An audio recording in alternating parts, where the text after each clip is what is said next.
Salut à tous, salut à toutes, c'est Namia, j'espère que vous allez bien. En tout cas pour ma part, tout est plutôt chouette. Aujourd'hui à Team, on se retrouve pour une toute nouvelle vidéo pour parler de Black Lightning. Pour être plus précis, on va parler de Painkiller, de l'épisode Painkiller, c'est-à-dire l'épisode pilote de la série qui a été diffusé durant cette saison de Black Lightning, du premier épisode tout court, de la série Painkiller, de mon avis et si elle pourrait voir le jour ou pas. Sur ce, sans plus tarder, sans perdre une seule seconde de plus, let's go!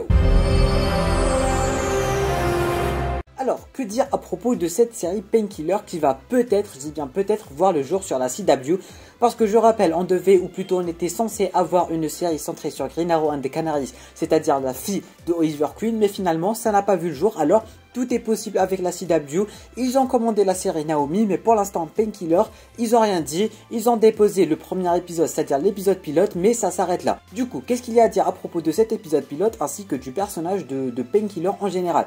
Première des choses, je vais donner mon avis. Le personnage de Painkiller, c'est un personnage que j'adore, je l'adore très clairement, il est badass, et si ce n'est pas le personnage le plus badass de tout le Arrowverse confondu, ses techniques de combat, sa façon de voir les choses, sa façon d'être badass et tout, je l'adore. Il sait se battre, il est stylé quand il se bat, il a des techniques de malade mental, il est charismatique, il est fort, il est puissant, il a une backstory, il est en guerre entre lui, avec lui-même et tout. Je trouve vraiment ça super, et ça serait vraiment cool de voir la CW centrer une série sur ce personnage-là, et notamment après avoir regardé l'épisode pilote de la série qui a été diffusé lors de cette dernière saison de Black Lightning. C'était vraiment un épisode super sympa, super agréable. Il s'est construit une famille, il s'est construit un petit QG, il veut maintenant aider les gens, il est toujours en train de se battre avec lui-même, il a toujours ses techniques de combat de malade mental, il est badass, il a des scènes de combat super bien chorégraphiées, super bien faites comme je disais au début, il est fort, il sait se battre, il est stylé quand il se bat,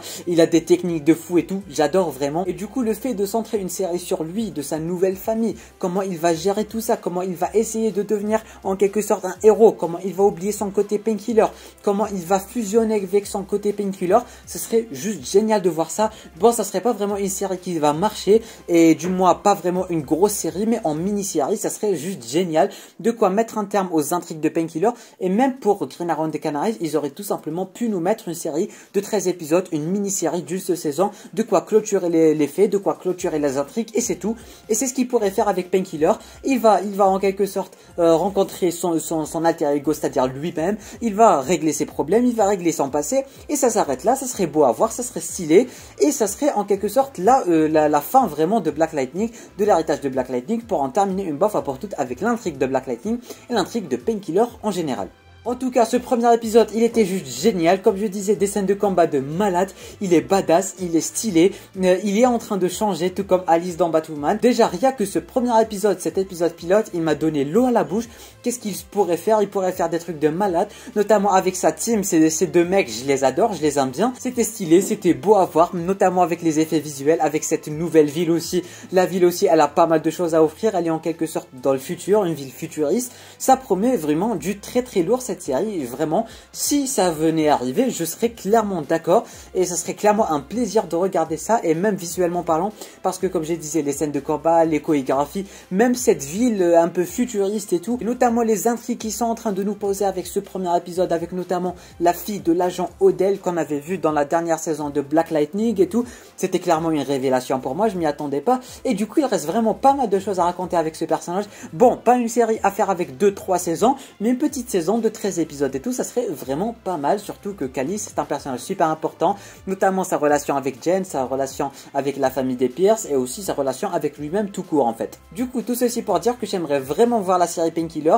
Il peut vraiment nous proposer un truc bien propre, bien badass, un peu comme Arrow, parce que c'est dark, il est en train de se battre contre lui-même, il sait se battre et tout, vraiment ça pourrait nous proposer une série digne de ce nom, avec une bonne intrigue, il va essayer de changer et tout, alors je dirais clairement un grand oui pour cette série. Mais le problème c'est que ça dépend pas de moi ou bien de vous, ça dépend de la CW. En ce qui concerne les scores de l'épisode, il a touché environ les 400 000 d'audience, ce qui est quand même pas mal pour la série Black Lightning en général, parce que bon, Superman, Lois, Flash, Supergirl, ça touche les 700K, les 900K et tout, mais pour Black Lightning, pour un spin-off, pour une série Painkiller, ça touche les 400 000 et c'est plutôt pas mal. Après, est-ce que la CW va s'avancer et proposer un spin-off? Je sais pas, parce que je rappelle avec Green Arrow and the Canaries, ils avaient les acteurs actrices, le casting, les intrigues et tout, mais ils ont rien fait. Et tout ceci malgré que l'audience a touché les 900 000 si je dis pas de bêtises. Alors pour l'instant, je reste un peu mitigé vu qu'ils ont commandé la série Naomi, parce que je rappelle qu'ils ont annoncé la série Naomi, la série Wonder Girl ainsi que la série Painkiller en même temps le jour même.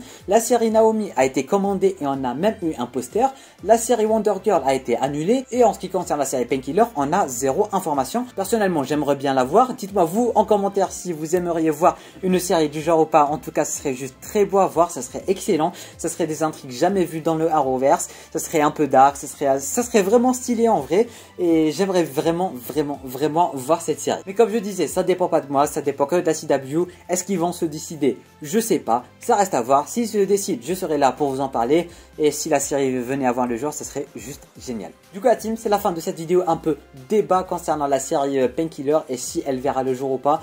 N'hésitez pas à me dire en commentaire votre avis sur le personnage, votre avis sur la série. Si vous croyez qu'elle verra le jour ou pas, contrairement à Naomi. Si vous aimez le personnage, si vous avez aimé ce premier épisode qui était mine de rien super sympa, super agréable pour ma part. Et sur ce, la team, n'oublie pas le petit pouce bleu, l'abonnement si ce n'est pas déjà fait et si tu aimes le contenu global de la chaîne. Et moi je vous dis à très bientôt pour une toute nouvelle vidéo. C'était Lamiat, portez-vous bien.